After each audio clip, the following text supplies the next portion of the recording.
Hello students, I am Nadeem Khan and you are watching my YouTube channel. तो students, कल हमने use of B का हमने lesson पढ़ा था और बी का मैंने मीनिंग भी बताया था। बी का मतलब होता है होना और बी जो वर्ब होती है वो is are am was verb के लिए हम बी वर्ड का यूज इंग्लिश सेंटेंसेस में करते हैं। इसी क्रम को आगे जारी रखते हुए बी का यूज और कहीं फ्यूचर में भविष्य में भी होता है, क्योंकि मैंने लास्ट वीडियो में जो बताया था वो आपको प्रेजेंट और पास्ट के बारे में बताया था और आज हम बात करेंगे फ्यूचर के, यानी use of will be shall be.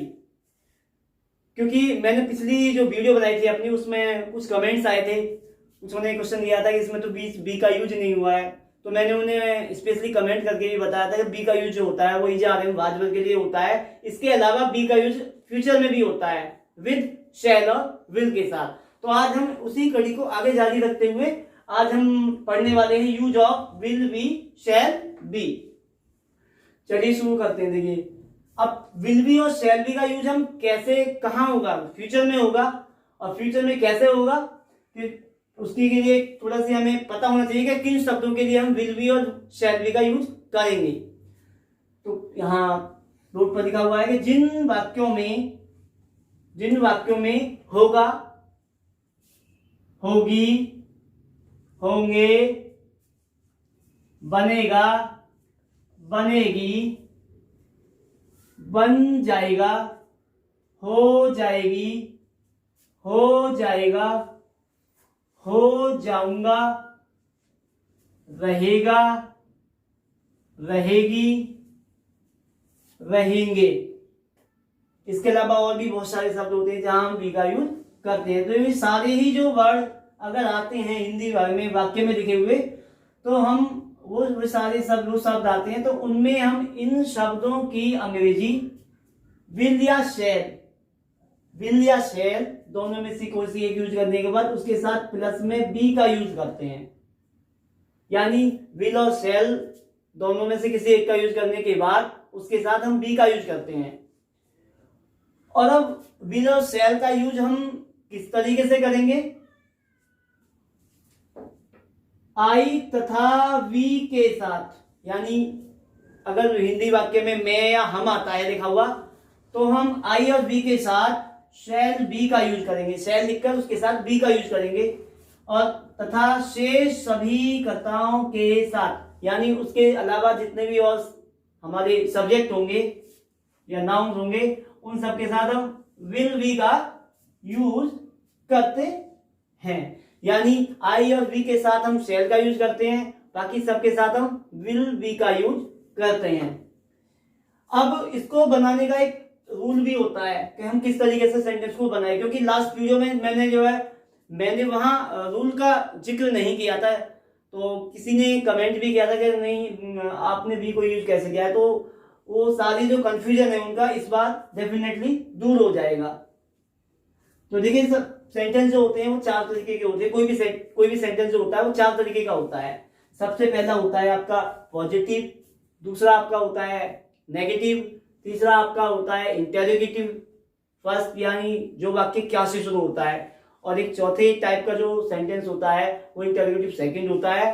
वो वाक्य हमेशा क्वेश्चन वर्ड से शुरू होता है इंग्लिश में। लेकिन अगर हिंदी में की बात करें तो हिंदी में उस वाक्य के बीच में प्रश्नवाचक शब्द अवश्य आता है। तो देखिए, आज शुरू करते हैं कि किस तरीके से चारों काइंड की सेंटेंस को हम चारों रूपों को कैसे बनाते हैं। सबसे पहला हमारा है पॉजिटिव। पॉजिटिव में सबसे पहले हम सब्जेक्ट को लिखते हैं, उसके बाद विल या शैल को लिखेंगे, क्योंकि बात हमारी विल और शैल की हो रही है, तो हम विल और शैल दोनों में से किसी एक का यूज करेंगे। उसके बाद हम वी लगाएंगे जो कि साथ में है, ऊपर लगा हुआ भी है रूल के। उसके बाद आखिर में आएगा कॉम्प्लीमेंट। कॉम्प्लीमेंट का मतलब होता है यानी शेष भाग, यानी एक तरीके से हिंदी में हम बोलते हैं इसको पूरा, यानी इन शब्दों को यूज करने के बाद वाक्य अपने आप में कंप्लीट हो जाता है। ठीक है, तो अब एक वाक्य आपके सामने लिखा हुआ है कि वह खुश होगा। वह खुश होगा। सीधी सी बात है, गागेगी करके आएंगे वाक्य में तो वो फ्यूचर का ही वाक्य होगा। ऊपर भी सभी कुछ में गागेगी ही लिखा हुआ है, आखिरी जो उसमें अक्षर बने हुए हैं। तो वह खुश होगा, वह की अंग्रेजी ही।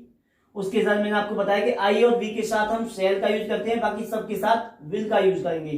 तो हम ही के साथ यहाँ पर इन दोनों में से फिर एक विल लेंगे, उसके बाद हम बी लगाएंगे, उसके बाद कॉम्प्लीमेंट क्या, वो क्या नहीं होगा, वो खुश की अंग्रेजी होगी हैप्पी। इस वाक्य में होगा की अंग्रेजी विल भी हमने लगाई है और खुश की अंग्रेजी अब लास्ट में हम हैप्पी लगा देंगे।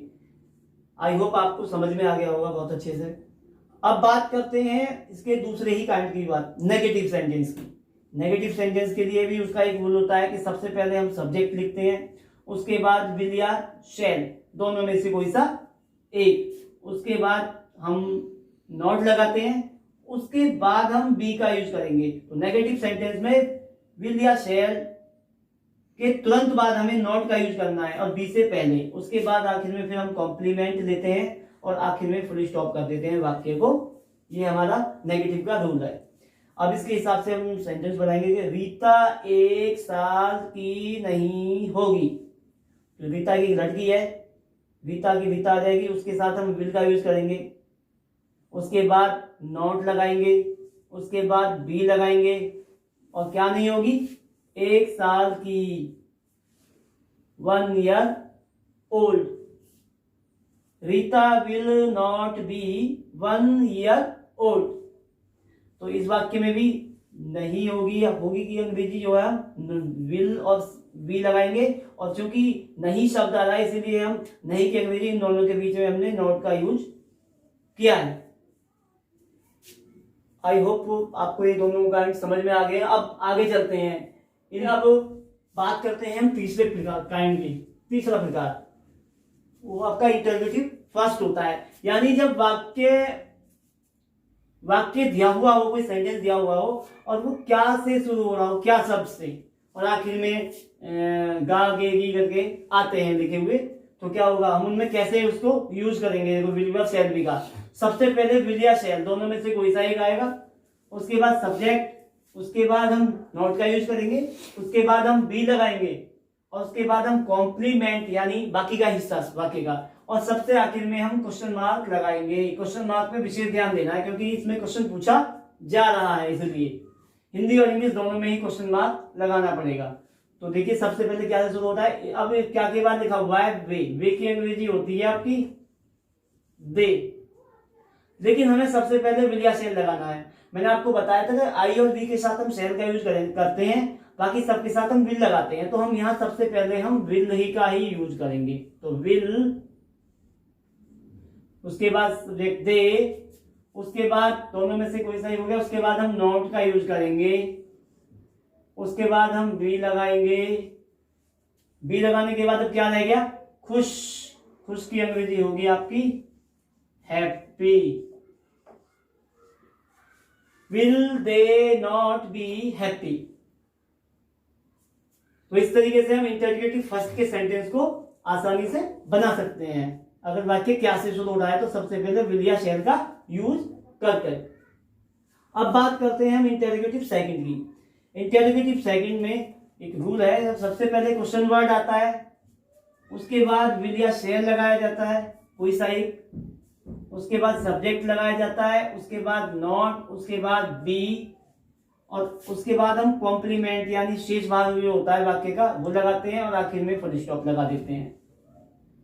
अब इसके ठीक नीचे एक वाक्य लिखा हुआ है कि तुम्हारा भाई कहाँ होगा। तो बीच में इनकी खास बात होती है इन वाक्यों की, सबसे बीच में क्वेश्चन वर्ड आता है और उस क्वेश्चन वर्ड से ही हम वाक्य को शुरू करते हैं। तो कहां से शुरू करेंगे, वेयर, वेयर, उसके बाद विल, क्योंकि आप लिखा हुआ है इसमें तुम्हारे भाई, तुम्हारे भाई के हिसाब से विल का यूज करेंगे, वेयर विल। उसके बाद सब्जेक्ट, सब्जेक्ट हमारा तुम्हारा भाई पूरा हो जाए क्योंकि तुम्हारा, तुम्हारे, इनके साथ जो आगे वर्ड दिया होता है यानी नाउन, उसकी अंग्रेजी एक ही साथ बनाई जाती है। तो वेयर विल योर ब्रदर उसके बाद हम इसमें नॉट है नहीं, नॉट के बाद हम बी का यूज करेंगे गागे के लिए। अब क्या रह गया बाकी, सेंटेंस खत्म। Where will your brother be, क्योंकि जिस जगह होगा स्थान विस्थान कुछ नहीं दे रखा है इसमें, इसलिए इसके बाद हम आखिर में क्वेश्चन मार्क का यूज कर देंगे। तो इस तरीके से हमारा ये जो वाक्य है ये पूरा हो जाएगा। बिल्कुल इसी तरह ही जिस तरीके से हमने विल और शेल का यूज करके वाक्य बनाए हैं, बिल्कुल ऐसे ही यूज होते हैं उसमें विजारम वार्बर में भी। बस उसमें यह कि उसमें विल और शेल का यूज ना करके बी की जगह पर हम इजारम प्रेजेंट में और पास्ट टेंस के वाक्यों में वाज और वर का यूज करते हैं। तो देखिए आपको ये जो यूज ऑफ विल बी और शेल बी बहुत अच्छे से आज समझ में आ गया होगा। अगर आप मेरे चैनल पर पहली बार आए हैं तो मेरे चैनल को जरूर लाइक कर दीजिएगा और इस वीडियो को भी लाइक कर दीजिएगा और मेरे चैनल को भी सब्सक्राइब कर दीजिएगा और इस मेरे वीडियो को ज़्यादा से ज़्यादा स्टूडेंट्स के साथ शेयर कीजिएगा। Thanks for watching.